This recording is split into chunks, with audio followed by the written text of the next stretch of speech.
insulating old buildings is an interesting subject because old buildings have never been insulated. Therefore, there is no traditional way of insulating old buildings.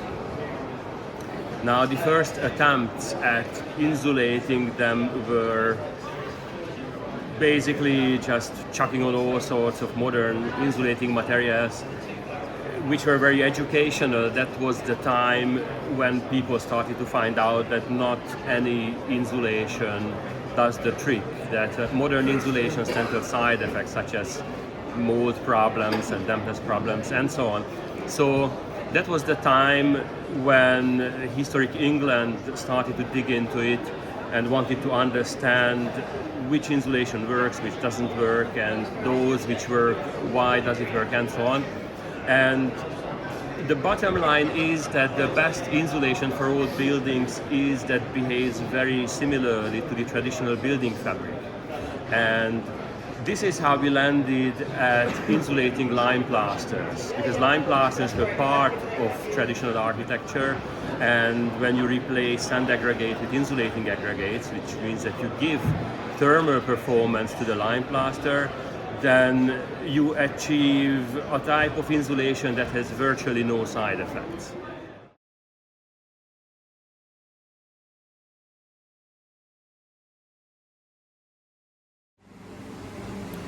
Well, one can use insulating boards as well, providing they are breathable.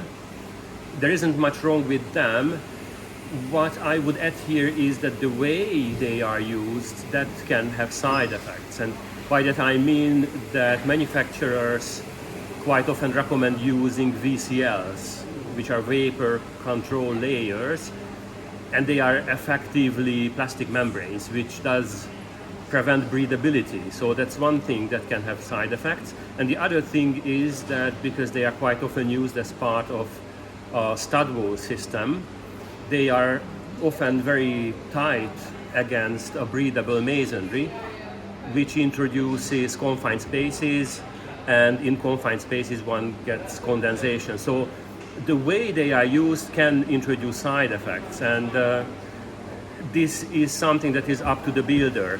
Therefore, historic England tries to guide people towards using insulating lime plasters, really, because it does eliminate air gaps, because they are plastered on the wall, so there are no air gaps, no air pockets, and because the whole thing is essentially lime plaster, the entire masonry, like the brickwork or stonework and the plaster on it, has very similar, very uniform breathability.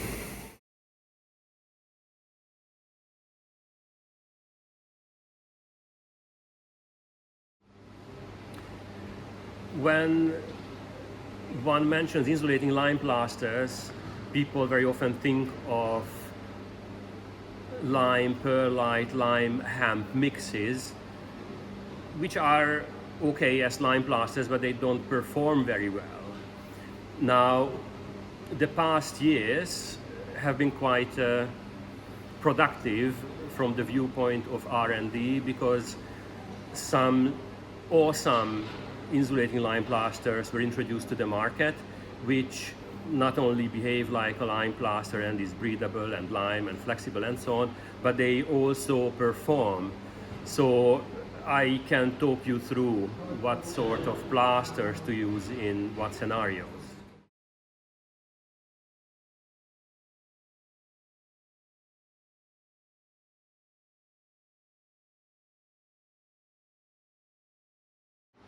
The first one that I would like to mention is called Thermo Intonaco 2020. This was introduced to the market in 2020, and it actually looks like this. It's the white one. It looks basically just like any perlite lime plaster. Now, from the viewpoint of thermal performance, this is about 3 times better than those perlite lime plasters, because high performance insulating aggregate has been added. What I would like to add here is that this is a fairly inexpensive lime plaster with quite good thermal performance. Its lambda value, which is the thermal conductivity, is 0.043. It doesn't have any plant-based aggregates, which means that it will tolerate moisture very well. It has A1 fire rating. Now that's an important aspect of insulating project, because when you're insulating hospitals, offices, schools, etc., all the building materials have to have A1 fire rating. And on top of that, it's also sprayable, which means you can do a lot of square meterage in a day. So that plaster performs well, and it's a great all-rounder. For not a lot of money, basically it does really everything that you want from a lime plaster.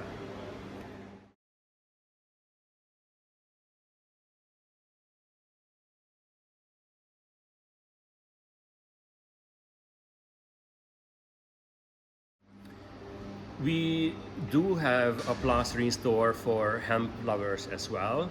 It's called Canapa Term.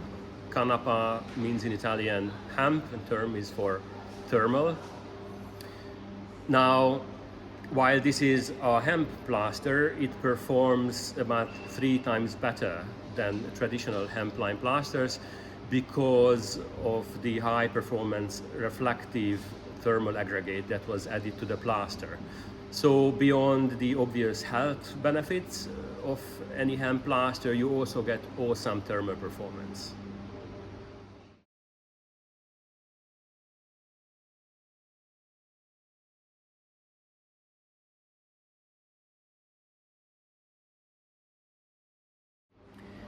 There are scenarios where the space is humid, and to avoid any condensation and mold related problems, we have an insulating lime plaster which tolerates humidity extremely well.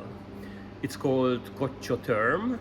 Now Coccio is basically the shortened version of Coccio Pesto, which is crushed brick, crushed terracotta. And that insulating plaster is quite extraordinary. We have been using it in basements where the relative humidity went up to 85-90%, and you just didn't see any condensation, any mold on it.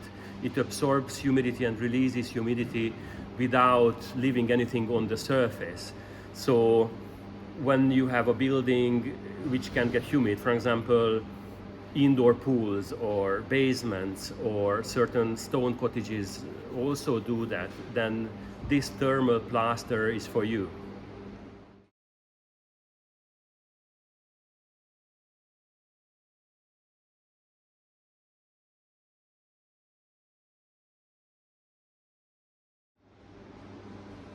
For projects where thickness matters, we do have super insulating lime plasters, which means that with very thin profile you get awesome insulation. Just to demonstrate it, we have here a sample. It is 43 millimeters thick, and it is getting the U value of the wall down from 2.0 to 0.3. These insulating lime plasters are typically aerogel lime plasters, or which contain other reflective aggregates. I start with the Thermo-Rasante aerogel plaster. This is basically a pure lime and aerogel mix with an extremely low thermal conductivity of 0.016. And on top of that, it is also a thermally reflective material, so the thermal comfort that this insulation gives way outperforms its modern counterparts. This material has a B2 fire rating. It is mineral based, so it tolerates moisture quite well, and as I said, it's awesome. Only if 5 or 10 millimeters is applied, you already feel a huge difference.